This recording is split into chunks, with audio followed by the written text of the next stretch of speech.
J'aimerais parler encore à ceux qui souffrent.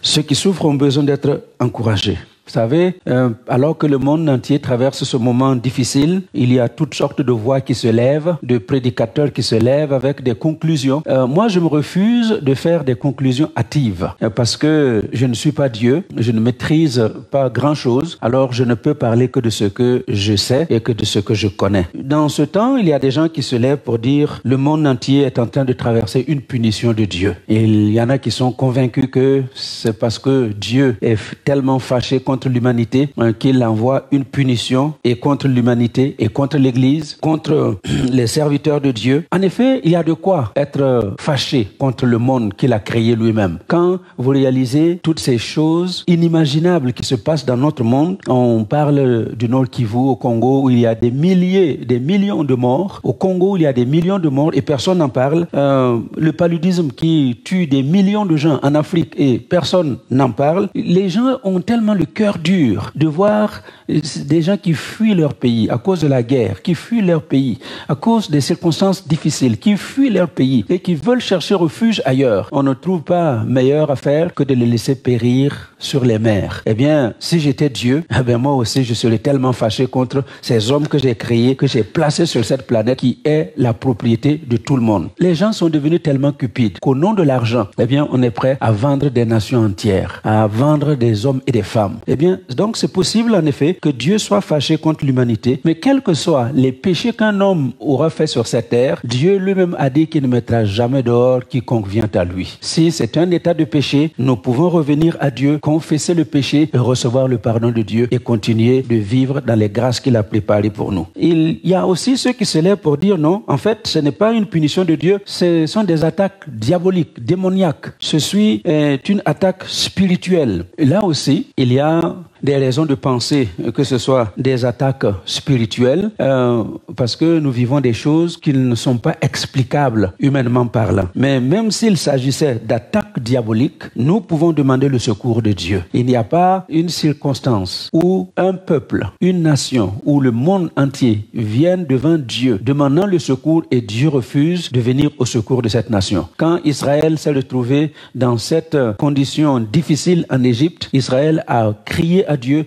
Israël a pleuré et Dieu a dit à Moïse, j'ai entendu les souffrances que les Égyptiens font subir à mon peuple. J'ai entendu les cris de ce peuple qui monte vers moi et je descends moi-même pour les délivrer. Et quand Dieu parle de descendre lui-même pour les délivrer, ce n'était pas la personne de Dieu, c'est Moïse qui l'a choisi et il a envoyé pour libérer le peuple en son temps. Et qui sait si dans ces temps difficiles, Dieu n'est pas en train de te préparer comme le libérateur d'une nation, comme le libérateur d'une famille, comme le libérateur d'une ville. Peut-être que Dieu est en train de te préparer comme il a préparé Moïse pour être le libérateur d'Israël. Vous voyez, donc, les uns pensent que c'est une punition de Dieu, les autres pensent que c'est une attaque du diable, mais il y a aussi cette troisième possibilité. Peut-être que Dieu permet à quelqu'un de traverser ce moment difficile pour le préparer à un service spécial.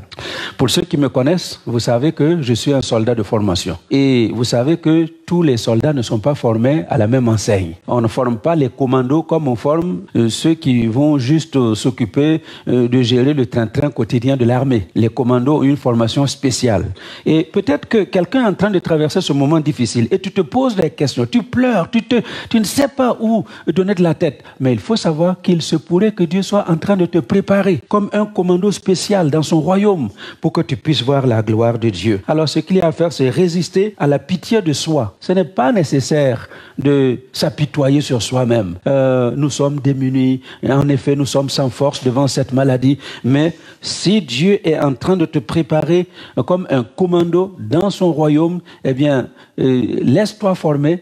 Parce qu'au sortir de cette crise, tu seras le vaillant héros que Dieu veut que tu sois. Et la quatrième possibilité, c'est peut-être que Dieu t'a choisi spécialement, il t'a sélectionné comme il avait sélectionné Job en son temps pour être un témoin de sa grâce et de sa puissance. Peut-être que tu es une personne sélectionnée spécialement par Dieu. La Bible nous relate qu'au temps de Job, cet homme qui était le plus distingué des fils d'Orient, qui était un homme riche, qu'est-ce qu'il n'avait pas Job? J'allais dire que Job en son temps c'était le Bill Gates de son époque. Il ne lui manquait rien. Il avait tout. En quelques instants, il va perdre tout ce qu'il avait. Et les enfants, et les biens. Il va tout perdre jusqu'à sa santé. À tel point que son corps est tellement meurtri par les ulcères que les chiens venaient lécher les ulcères sur le corps de Job. Et c'était une situation très difficile. C'était tellement difficile que Madame Job, à un moment donné, lui a dit, écoute chérie, je pense qu'il est mieux que tu maudisses Dieu et que tu meurs. Parce que je ne peux pas supporter de te voir subir ce que tu es en train de subir. Voyez-vous, c'est la chose que Job a traversée comme situation.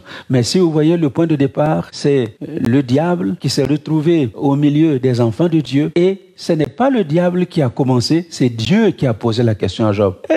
D'où est-ce que tu viens? Il dit, je suis allé me promener. Je me suis promené sur toute la terre. Voyez-vous, si vous passez votre vie à vous promener sans objectif, vous êtes en train de faire exactement comme le diable, en train de se balader. On n'a pas d'objectif. Il y a beaucoup de gens qui se baladent dans la vie comme ça, sans objectif. Eh bien, j'aimerais que quelqu'un, à partir de ce temps que vous entendez ce message, eh bien, que tu prennes ta vie entre tes mains et que tu te fixes des objectifs parce que Dieu va te conduire dans ces objectifs-là. Et le diable dit oui, je me suis promené. Et Dieu lui dit, est-ce que tu as remarqué mon serviteur Job? Il dit, si, je l'ai remarqué.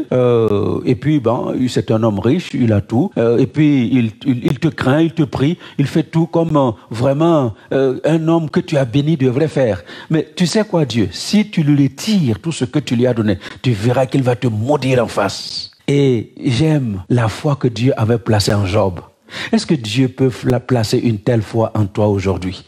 De mettre son doigt dans le feu pour dire au diable en face de lui, eh bien, va, tu peux toucher à ses biens, tu peux toucher à son argent, tu peux prendre son travail, tu peux prendre ses enfants, tu peux prendre sa santé, tu peux tout prendre. Mais je peux t'assurer que ce Job-là, il ne me maudira jamais. Et c'est ce que le diable est allé faire. Et j'aime beaucoup la vie de Job. Parce que pendant le temps le plus difficile de sa vie, il a dit, je sais une chose, c'est que mon Rédempteur est vivant. Et c'est lui qui va se lever le dernier. Quoi qu'il arrive à mon corps, quoi qu'il arrive à cette enveloppe que je transporte, quoi qu'il arrive, je sais que mon Dieu se lèvera le dernier. Alors...